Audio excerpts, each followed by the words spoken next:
Welcome back to the Midday News. Now, is the easing of the COVID containment measures politically motivated?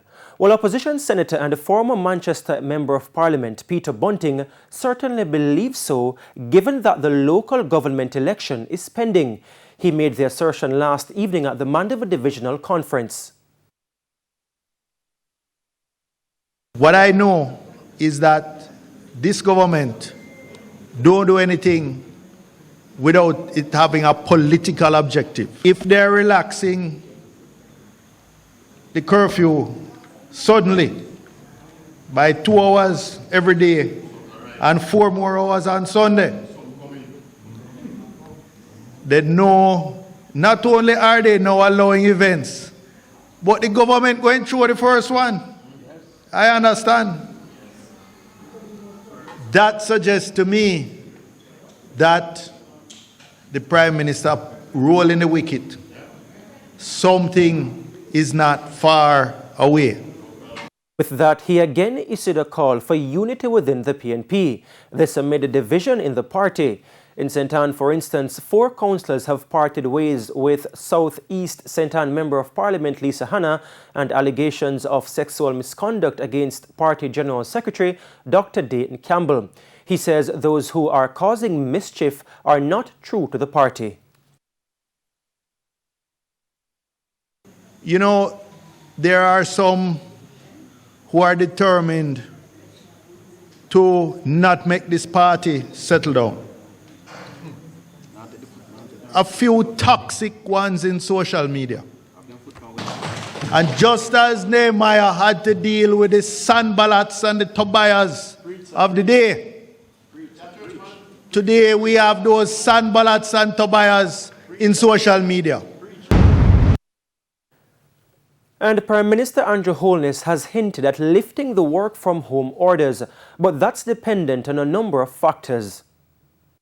At this time, we are focusing on vaccination of the elderly, as well as teachers, healthcare, and security personnel, but will shift our focus as soon as we can to the wider public sector. We would then plan to lift the work-from-home directive at that time. He says this is also pertinent as it will impact the return of face-to-face classes, which the government hopes to resume for the next academic year, beginning in September. The country recorded 60 new positive cases of COVID-19 on Tuesday. This pushed the total number of confirmed COVID-19 cases to 49,795. The positivity rate is now 7.8%. 5 new deaths were recorded over the last 24 hours, bringing the tally to 1,042. 120 persons remain in hospital. 8 are critically ill. There are currently 19,256 active cases.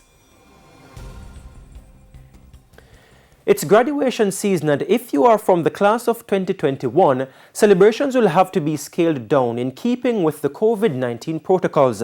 The Ministry of Education has issued an official advisory. Our reporter Javon Keys has been gauging reactions from principals.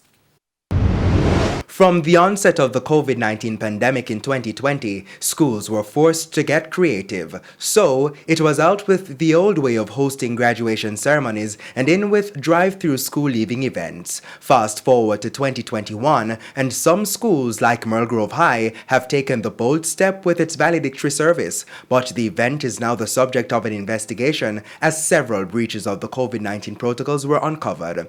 And so, the Ministry of Education has outlined new rules. After an inquiry from our news center, we were informed that no more than 30 persons shall be permitted to be in physical attendance at a graduation. There should be physical distancing and sanitization upon entering and exiting the venue. Masks are also mandatory. School administrators are also being urged to keep proper documentation to ensure accountability and safety of staff and students. Jamaica Teachers Association President Jasper Gabriel says he welcomes the clarification from the Education Ministry. Most of the schools have spoken, so they have already made plans for a blended kind of a function where you have a few students at one location and online for all the others with the presentations and so on. So they are working around this issue.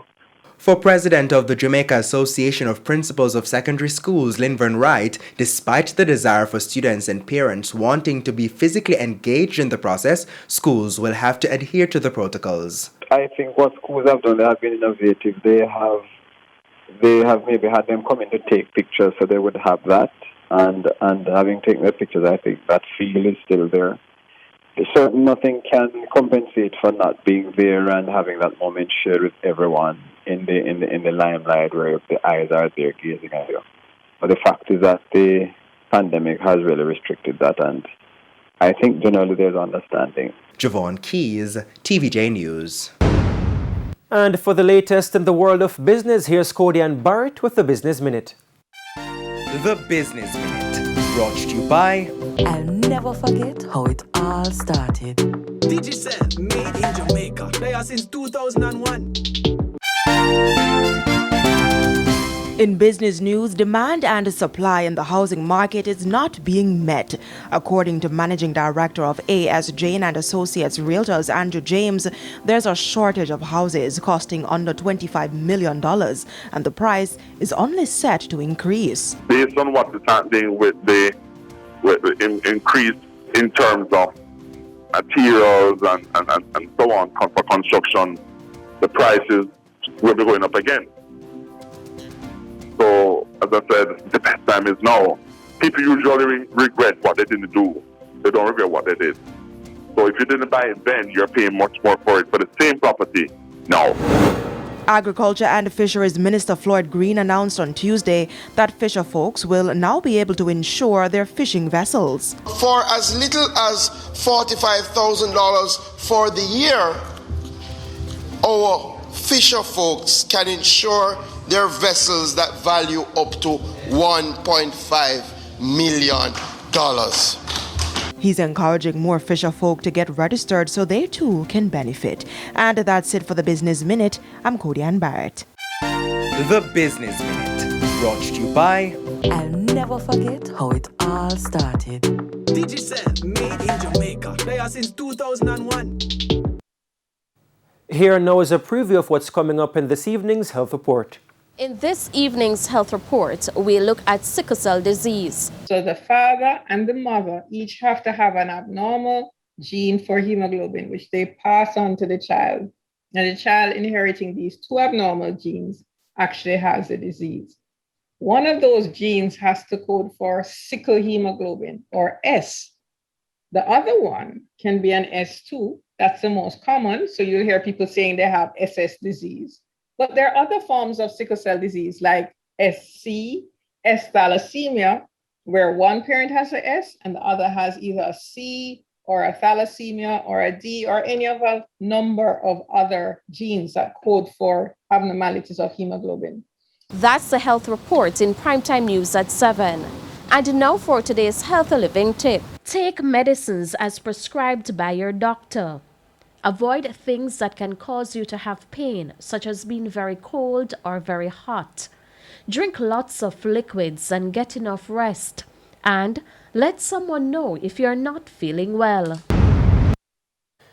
And we now head to a quick break. When we come back, Simon Preston is standing by with your Midday Sports.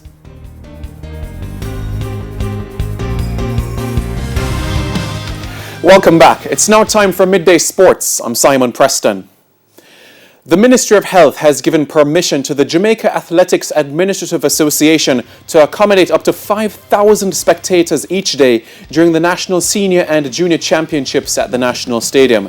This will be the first sporting event to welcome back fans on the island since March last year. The National Senior and Junior Championships will take place this week from Thursday, June 24 to Sunday, June 27, with live coverage on TVJ, TVJ Sports Network and OneSpotMedia.com. To football we go now, as UEFC have withdrawn from the upcoming 2020-2021 Jamaica Premier League, ending a 5-year spell of top-flight football. The news comes just 3 days before the scheduled start of the truncated season, which now means only 11 teams will contest the competition.